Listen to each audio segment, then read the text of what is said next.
E aí, meu amigo, beleza? Tudo bem, cara? Professor Roque, professor de biologia, para você aprender mais um assunto muito importante dentro dessa ciência chamada de ecologia.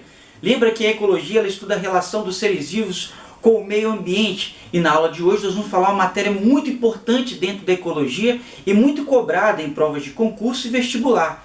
Que matéria é essa? Nós estamos falando dos ciclos biogeoquímicos. Você já ouviu falar desse nome esquisito? Ciclos biogeoquímicos? Bem, então vamos entender rapidinho, que é muito tranquilo.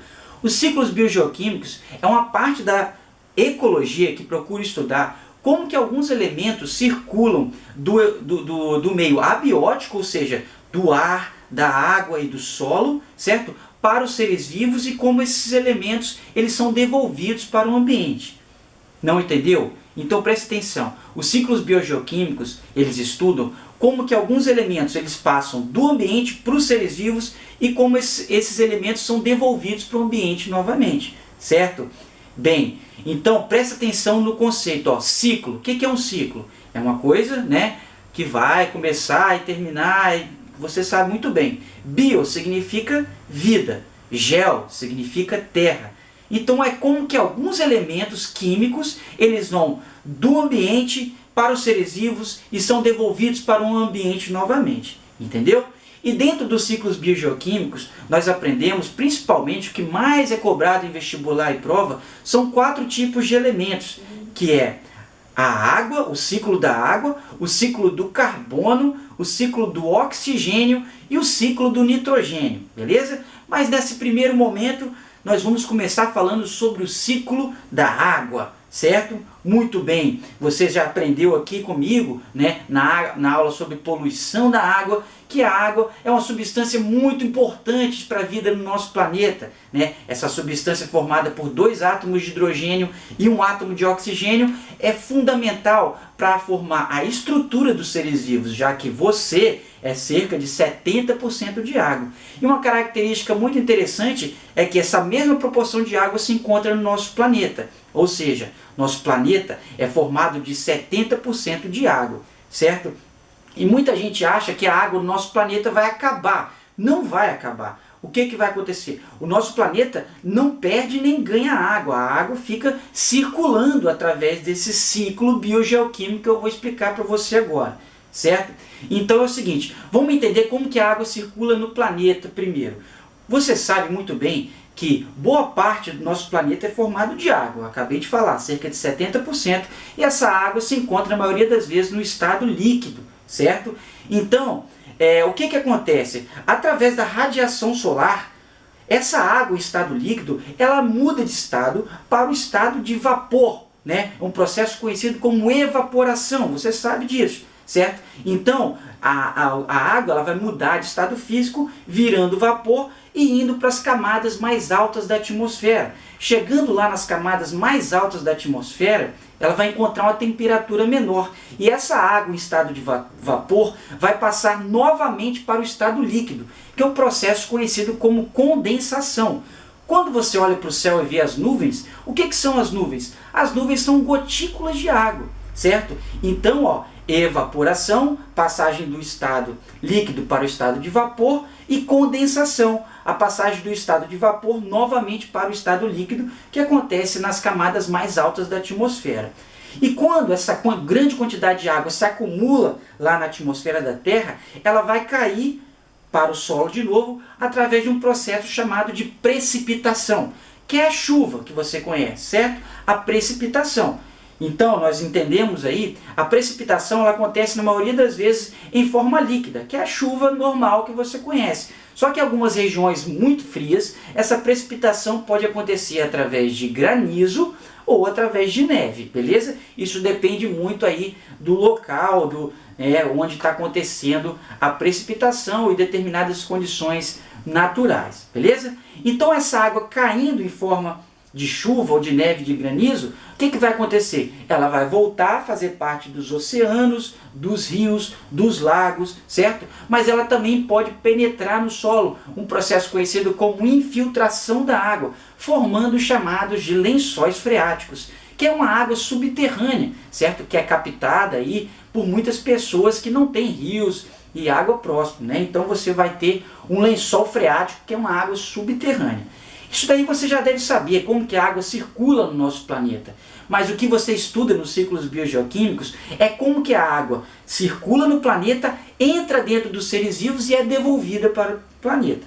Beleza? Então vamos entender, vamos separar aí entre animais e plantas. Primeiro vamos falar dos animais, certo? Por exemplo, como que a água entra no corpo dos animais? Quais são as formas com que a água sai do ambiente e entra no corpo dos seres vivos? São duas as formas. A primeira é a ingestão, que é você beber água normalmente. Você bebe água, é muito importante. Então a ingestão de água é um processo fundamental para que a água saia do ambiente e entre dentro do seu organismo. Isso é tranquilo. Só que a alimentação também é um processo fundamental para que a água possa entrar dentro do corpo dos seres vivos. Você sabia que muitos organismos não ingerem água? Toda a água que eles consomem é através dos alimentos, certo? Então existem alimentos que contêm muita água, pouca água, mas todo alimento contém água. Então preste atenção, a água entra nos animais através de dois processos, que é a ingestão e a alimentação. E como que essa água é devolvida para o ambiente? Quais são os principais processos em que os animais devolvem a água para o ambiente? O principal processo é a chamada de transpiração. A transpiração é a perda de água em forma de vapor, que acontece o tempo todo através da sua pele, certo? E que é fundamental para a manutenção da temperatura dos organismos. Então, o tempo todo você está perdendo água em forma de vapor, que é um processo conhecido como transpiração, certo? Muito bem. E é fundamental, como eu disse, para a manutenção da temperatura do planeta. Outros processos de perda de água são muito comuns, como, por exemplo, o suor. O suor é a perda de água em forma líquida. E lembra, transpiração, perda de água em forma de vapor. O suor é a perda de água em forma líquida, que acontece no seu corpo, por exemplo, através de glândulas sudoríparas, que são glândulas especializadas aí, e tem a mesma função da transpiração, né, que é manter a temperatura do nosso corpo aí estável. Beleza? Muito bem. A água ela pode ser perdida através da urina, das fezes, lágrimas e vários outros processos de perda de água também. Beleza? Agora, um processo de desidratação que pouca gente conhece é a respiração. Você sabia que toda vez que você respira, você está desidratando? Você, por exemplo, já respirou na frente de um espelho e já viu que o espelho fica todo embaçado? Muito bem, a respiração é um processo, né, que acontece nas nossas células, a respiração celular, que depende de glicose, oxigênio, certo? Eles vão se combinar numa organela chamada de mitocôndria, que é responsável pela produção de energia, gás carbônico e água, certo? Então toda vez que você está respirando, meu amigo, você está desidratando também. Essa água é devolvida para o ambiente. Então, resumindo aí, ó, a água entra nos animais através da ingestão, da alimentação, e ela é devolvida para o ambiente através da transpiração, suor, decomposição, certo? E também ela é eliminada através da respiração. Muito bem. E as plantas, professor? Como que as plantas fazem? As plantas, elas absorvem água. Então ela tem nas raízes uma capacidade de absorver a água. Então a planta não ingere água, ela absorve. Entendeu? Certo? E como que essa água é devolvida para o ambiente? Bem, então preste atenção. A água é devolvida nas plantas através desse processo também chamado de transpiração.